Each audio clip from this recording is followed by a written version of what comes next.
Hey guys, welcome to this video. So in this video we'll be covering electromagnetic induction. Now I promised I will be doing a video about magnetism and matter. Unfortunately I cannot keep that promise because magnetism and matter, there is basically it's a theoretical chapter. I mean there is nothing much to explain, there is nothing much to teach. But I'm not saying it's an unimportant chapter, it's definitely an important chapter. We'll get to learn a lot of things there. And it's definitely an important chapter, but there are a lot of videos out there, one-shot videos about magnetism and matter, so about all the chapters. So most of you guys watch those videos, few of you watch my videos, I know that. Like yesterday I was telling only about 15% or 13%, something like that, of my viewers were actually subscribed to my channel.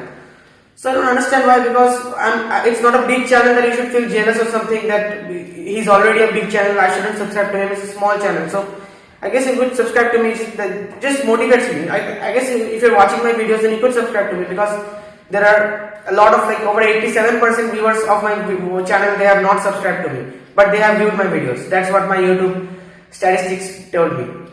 So yeah, and so let's start. So I know I'm not a very good content creator, I don't upload official very well edited videos, and I'm not a video editor by profession, and I'm just a student. I just do YouTube for passion. But if you like my content, I would definitely ask you to subscribe. So electromagnetic induction, basically, so suppose we have the basic thing is that suppose we have a coil here, and we have a galvanometer here. So suppose we are moving a bar magnet. This is our bar magnet. So we are moving this magnet. So there will be the magnetic field lines like this. I'm just drawing a rough diagram. So the thing is that as I move this magnet nearer to the coil, the number of magnetic field lines that is passing through the coil will change. That means we can say the magnetic flux, that is B dot A, magnetic field dot A, that is BA cos theta. Theta is the angle between B and A is the area vector. We have seen the area vector in electrostatics as well. So this flux, magnetic flux will be changing. Suppose we have a magnetic field here and we have an area like this, suppose like this a slanted area. Suppose this angle is 30 degree. This, I hope you can make it out, right? So what will be the magnetic flux? The magnetic flux will be B, that is, suppose the magnetic field unit is given to you, so magnetic field magnitude is given to you. Suppose the area is also given to you, radius is given, so pi r square will be the area, or suppose maybe the area itself is given to you. So BA cos theta. But what is theta in this case? See, this angle, theta is the angle between B and A, magnetic field and area vector. So in this case, you see, this is the magnetic field, but is this the area vector? No. The area vector is always perpendicular, normal to the area. So it is like this. So if now this total angle is 90 and if this is 30, then the angle between the area vector and the magnetic field will be 60. I hope you can make it out. So we will take cos 60, not BA cos 30, BA cos 60. So that is our phi, magnetic flux. Magnetic flux is the number of magnetic field lines passing normally through that surface. So next we have this BA cos theta, yeah. So this is, so when I am moving the magnet, with respect to the coil, the number of magnetic field lines passing through the coil, the magnetic flux, will definitely be changing because I am moving it, and suppose the magnetic field lines are more crowded over here than here. Suppose if I move it far away, it will be decreasing, and if I move it near, the magnetic flux will be increasing. These are basic ideas you are knowing. So the experiment was that if I move this magnet with respect to the coil, there should be relative motion. Suppose the coil is also moving with the same velocity v and this magnet is also moving with the same velocity v. Then there is no relative motion between them. In that case, there will be nothing will happen. But if there is some relative velocity means suppose this coil is moving but the magnet is at rest. That is one possibility. Suppose the coil is at rest but the magnet is moving. Moving means it can be moving toward or moving away. Or suppose both are moving but with different velocities.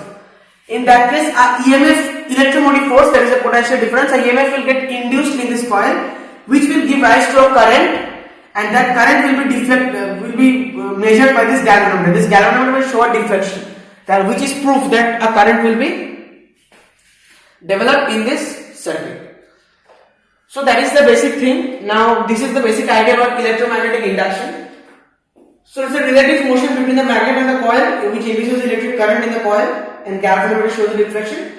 Now the deflection lasts as long as there is relative motion. Once I stop moving this, once the relative velocity between these two bodies they become zero, then the galvanometer will not. Galvanometer just shows a slight deflection when it is being moved. But as soon as I stop the motion, suppose if I bring it from here to here, but then I stop the motion, then the number of flux through it is not changing. What is important is that the flux should change, not that the flux is increasing. Suppose if I keep it here, then the number of the flux, and if I keep it here, then the flux, there is a different flux. But if I keep it stationary, no matter where I keep here, the number of flux is not changing with time. Only current will be induced, only the number of fluxes, the number of magnetic field lines, the flux changes with time. So suppose the galvanometer is showing some deflection, slight deflection as long as there is relative motion. But once I stop it, then again it will come back to zero. So now this is also true. Suppose if I have I took a bar magnet, this one. Okay, so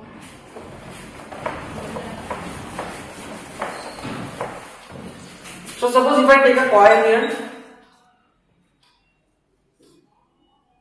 and take a galvanometer here, and I take a current like a voltage here, potential difference, and there is another coil here. So current is flowing through this coil. Okay. Now due to this current, we know that moving charges, the current, it produces a magnetic field. So due to this current there will be a magnetic field, and due to this magnet, and suppose this coil is being moved. I mean there is some relative motion. I don't know which is being moved and which is being kept stationary, but there is some relative motion. So in that case also the galvanometer will show deflection. Next scenario you consider. Suppose both of them are kept at rest. No relative motion, V equal to 0, V equal to 0. And suppose there is a switch here, a key.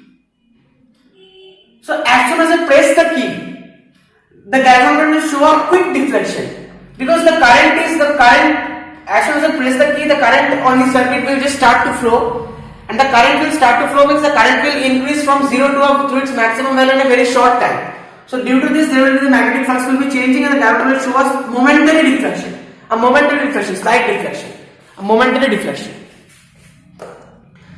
But like as soon as after some time when the current is flowing normally, the galvanometer will no more show any deflection. Similarly, when I close the key, then the value of current will decrease so much, like in a so shorter time. So then also the galvanometer will show momentary deflection. So this is the basic thing. Now deflection. Now there are some things you can do to increase the deflection in the galvanometer, to increase the amount of current. Like you can insert an iron rod between the coil. You can insert an iron rod in the coil. You can increase the number of turns of the coil. Those things are there. But yeah. So that is magnetic flux. We already discussed magnetic flux BA cos theta. Now BA cos theta, the SI unit of phi is Tesla per meter square, obviously, because it's actually called Weber. So what is phi? Phi is BA. So the unit will be Tesla, for magnetic field will be Tesla, and so Tesla meter square. For radium wave meter square. So Tesla meter square. And cos theta is unit. Next is Faraday's law of induction. Faraday's law of induction basically says that EMF is induced in a coil. EMF is induced in a coil when the magnetic flux through the coil changes through time. So, see, the magnetic flux should be changing, and this rate of change of magnetic flux, suppose d phi by dt, or we should write d phi b by dt rather, because electric flux symbol is also phi, so d phi b by dt. The negative of this is equal to the value of the induced EMF. This is the induced EMF. Actually, the induced EMF is equal to minus n d phi b by dt. N is the number of turns of the coil. So this is our full, like the total formula. Like if you have a coil of n turns, n number of turns, then we have n. Now we will be discussing about this minus here and Lenz's law shortly. But before that, induced EMF, so as we see it is directly proportional to n, so increasing the number of turns will increase the induced EMF and induced current. Then we can vary the magnetic field. If we are just, suppose the magnetic field we are varying, we we need to change this phi. So phi depends on B, A and cos theta. So theta we can vary, we can, like if the area is changing, suppose A we can vary, theta we can vary if we are rotating it like in generators we do. B we can vary if we have a time varying magnetic field, that will also induce some current. So to obtain the arc reflection, as I already discussed, we use soft iron core or we can use a powerful battery, because a powerful battery means the current will be, like in the second experiment if we use a powerful battery in the second coil, then the current induced will be more. So due to that the magnetic flux change will also be more, right? So, or we can, and if the velocity, suppose if I am moving the coil, moving the one coil with respect to another, I am moving it in a slow motion, then the EMF will be obviously short, lesser than when if I move it very fast, obviously. Because if I move it very fast, the rate of change, this is the rate of change of the magnetic flux, the rate at which the magnetic flux is changing, that matters. The change itself does not matter. The rate at which it is changing with time.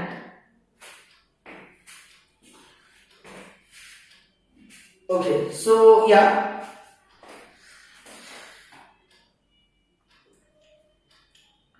So suppose we have a square loop of side 10 cm resistance 0.5 ohm placed vertically in east-west plane. Uniform magnetic field 0.1 Tesla set up across the plane in north-east direction. So this is a good question. NCERT from NCERT this question is. So north-east direction means east-west plane. Suppose north, east, west, south. So east, west plane you are having, a north-east direction means this direction. So this angle will be 45 degree. This was the main point in the question.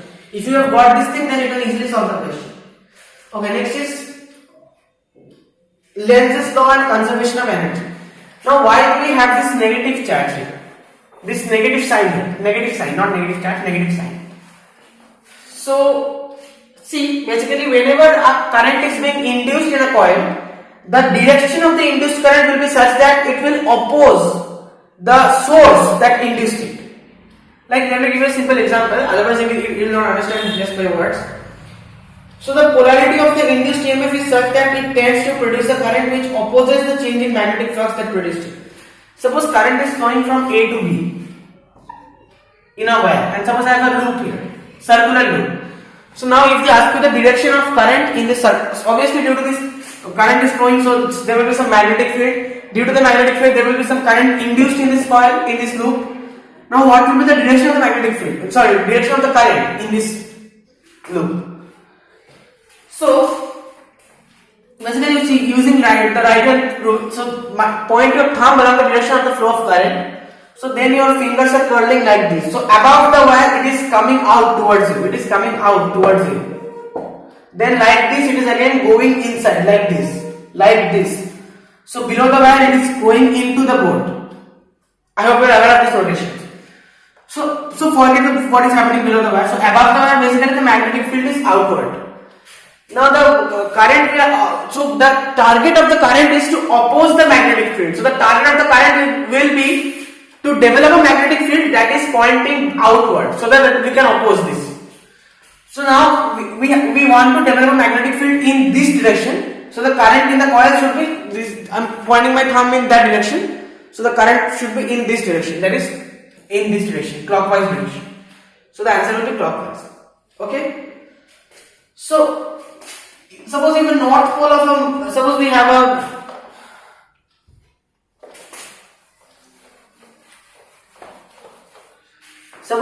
a coil here with a galvanometer, and suppose we are moving the north pole. So then the north pole is moving, we are moving the north pole nearer. So the direction of current will be such that it will push the north pole further. So that means it will have north polarity, because only north can repel north, right? If I suppose move the north pole away from this, then it will develop south polarity, so that it can attract the north pole. It will always oppose the changing flux. It will always oppose the changing flux. So now we will look at why this makes sense. Like why is this the case? Like obviously why is this the case? That is an important question. So see, if induced current was not in this direction, then that means suppose induced current is not, suppose we are moving this north pole away, and there is only two options. Either the induced current will pull it nearer, or the induced current will push it further. So we are saying it pulls it nearer. For a moment consider that this is not true. For a moment consider this induced current pushes it further. So we are pulling it and the induced current is also pushing it further. So there will be an ever increasing acceleration, and without spending any energy we can just pull it away. So that's not possible. But if this current opposes the motion, then we have to do some work to make it move. And that actually supports the law of conservation of energy. Okay. So that is the point, and this energy is dissipated by Joule heating produced by the induced current. Next is motional EMF.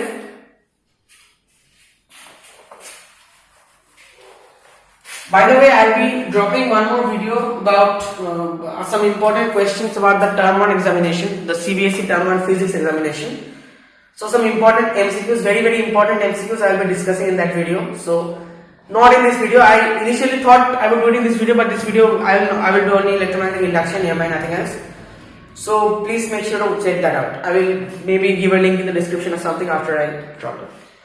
So motional EMF. Motional EMF means, suppose you have a magnetic field here in the direction towards the plane of the paper. Not paper, here the board. And we have, suppose this is a loop, and here we have suppose a wire, like wire type PQ RS.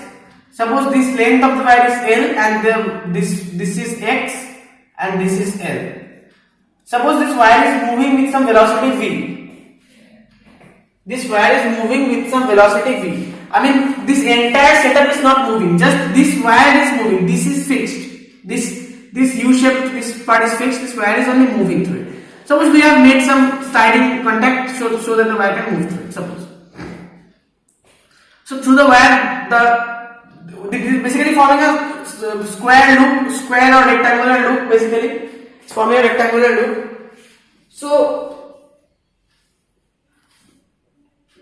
now you see one thing. What will be the magnetic flux? See, it is moving. So the magnetic flux will be. What will be the magnetic flux?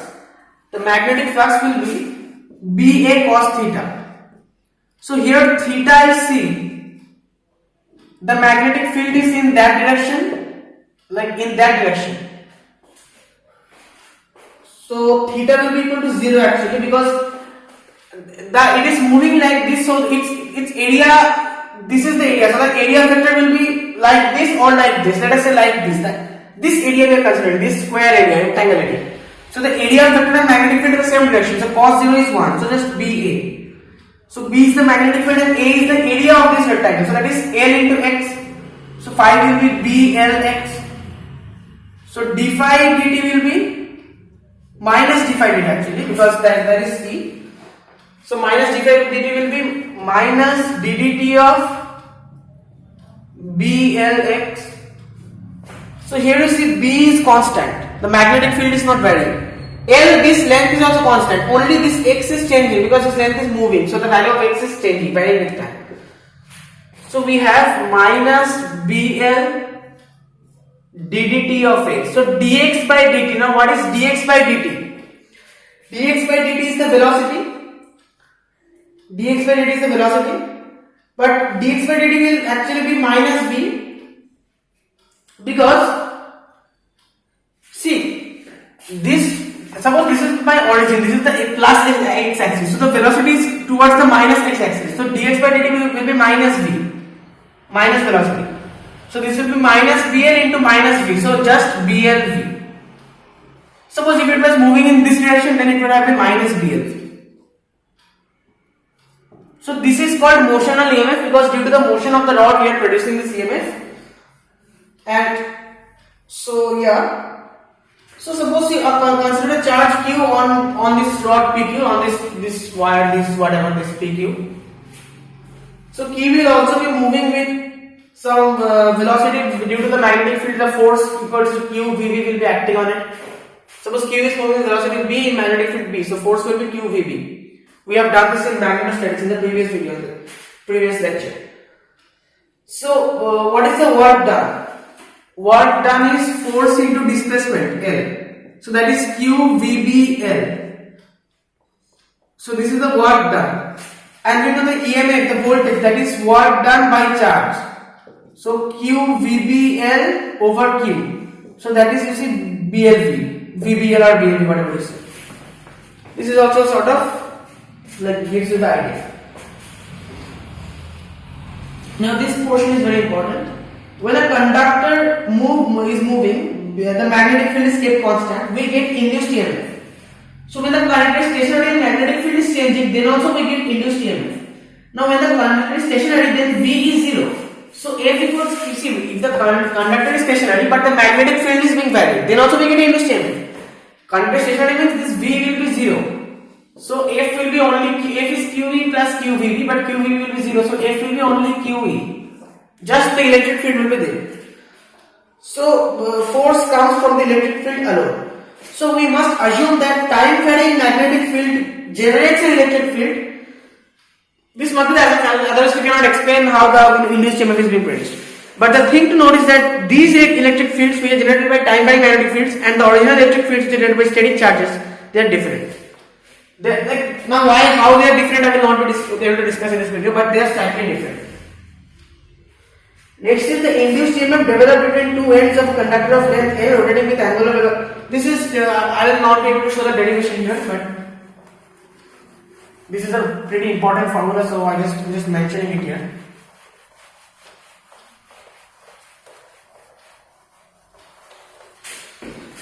Induced EMF developed between two ends of a conductor of length L rotating with angular velocity omega about one end in a direction perpendicular to magnetic field is B omega L square over 2. So this you have to remember like under what conditions you can apply the formula. Conductor is rotating with angular velocity omega about one end in a direction perpendicular to the direction of the magnetic field.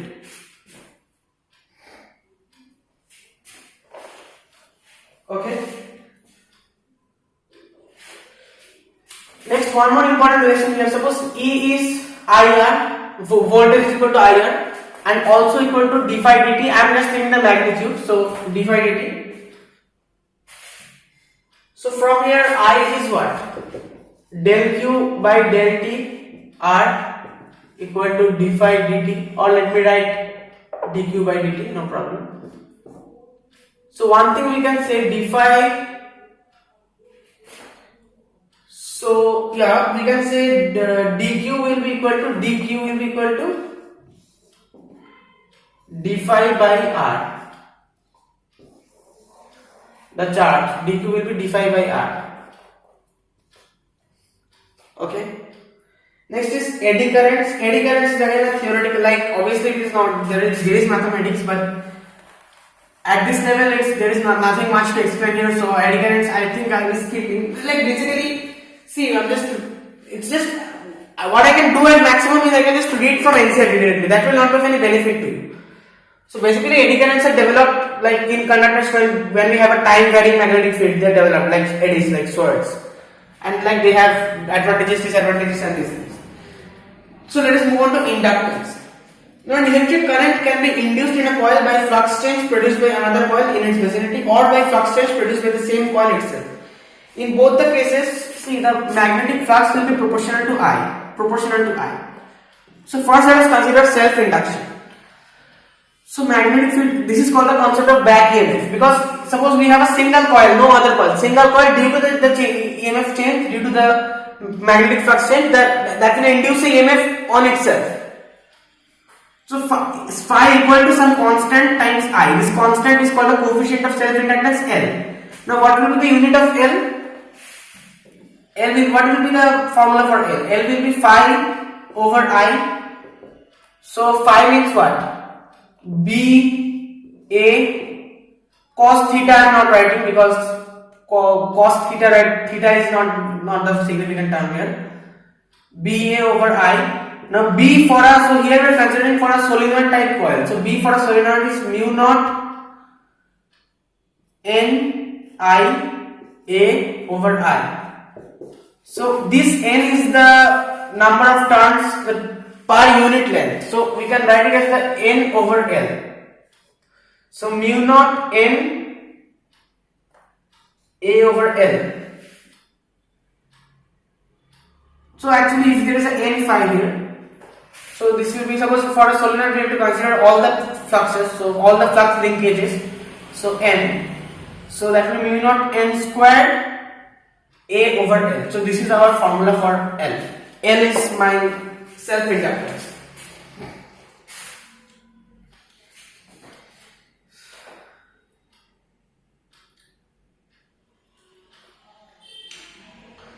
So if we value the current in a single isolated coil, then self-inductance.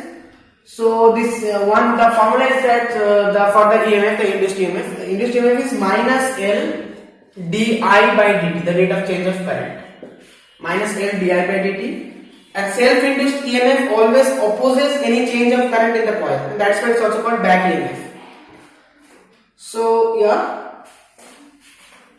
Self-induced EMF is also called back EMF and opposite change in the current in circuit. Physically, self-inductance plays the role of inertia of mass.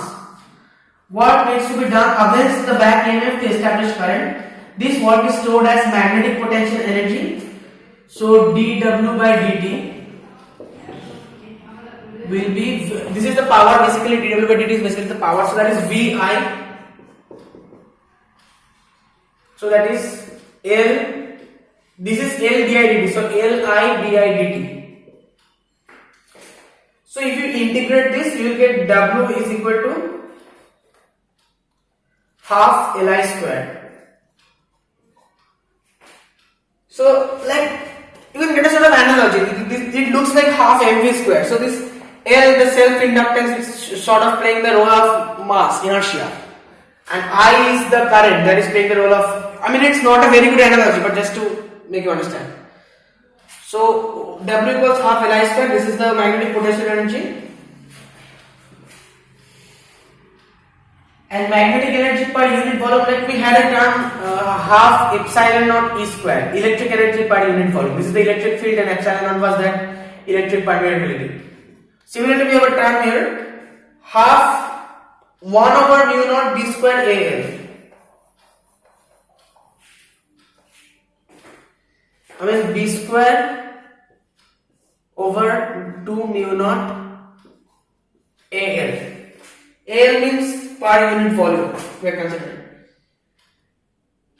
Sorry, this is the magnetic energy AL. So per unit volume it will only be B square over 2 mu naught.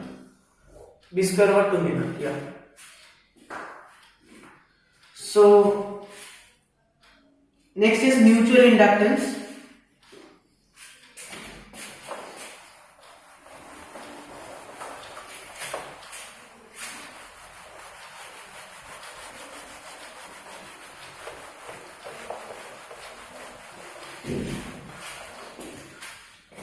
So suppose we have a solenoid here. Suppose number of turns for the inner solenoid we are taking N1. So number of turns N1, radius R1, and length is L, this length. And we are taking a bigger solenoid, outer solenoid of the same length L. For the outer solenoid the number of turns is N2. Radius is R2, but the length is same, length is L, this length. So two long coaxial solenoids, like this is placed on the axis of this, so coaxial solenoids, each of length L. Now suppose current I2 is passing through the S, so suppose this solenoid is S2 and this is S1. So current I2 is passing through S2. So it sets some magnetic flux through S1. So suppose phi 1, so this N1 phi 1, why we are taking N1? Because we are doing calculating for S1. So the number of turns in S1 is N1. So N1 phi 1 is proportional to I2, because the current in S2, the current we are doing in S2, due to the current in S2, this flux is being created. So I2, so this will be equal to M into I2. This M is called the coefficient of mutual inductance. Rather we can say this will be equal to, we are calculating for 1, but due to the current in 2, so M1 to I2. Now the thing is that similarly N2 phi 2 on the second due to the first, that will be equal to M21 I1. Now the thing is that M21 is found equal to be M12 for this case, like if you have two coaxial solenoids. So what is the value of this M12? The value of this M12 is mu naught n1 into pi r1 squared L.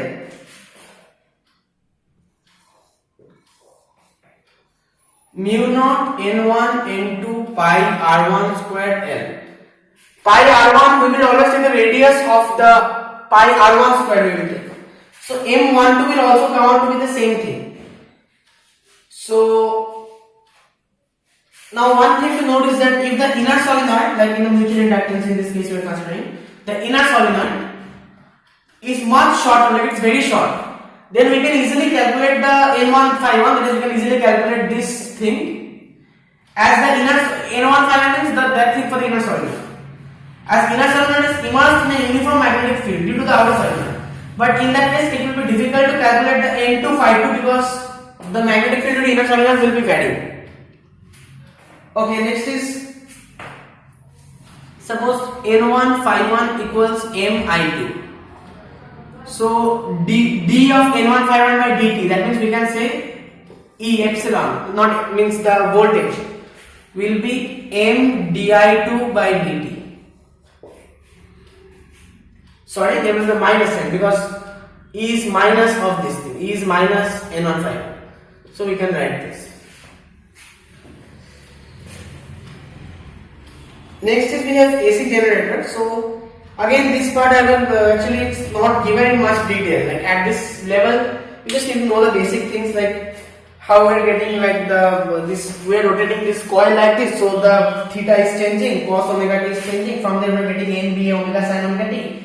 And I already discussed it in alternating current, like how this is giving rise to alternating current. E equals E naught sin omega t. So yeah, so that's it for this video, guys. I have something to do today, so I will not be able to stay with you much longer. And like I said, if you have watched it this far, I don't know how many of you will be watching it till this far, but even if one of you watch it till this far, I hope you will subscribe if you have not subscribed already, because it really was like so disappointing to see 87% of my viewers are not subscribed to my channel. I'm not asking for, obviously I want subscribers. Again I'm saying subscribing to me is not a necessity. I'm not forcing you to subscribe. I'm not saying that if you don't subscribe then I will stop doing YouTube. I will always do YouTube. But it feels nice, right? I'm giving so much time to this video. So if you're watching my videos, hitting the subscribe button is not a big deal. So that's it. Thank you very much.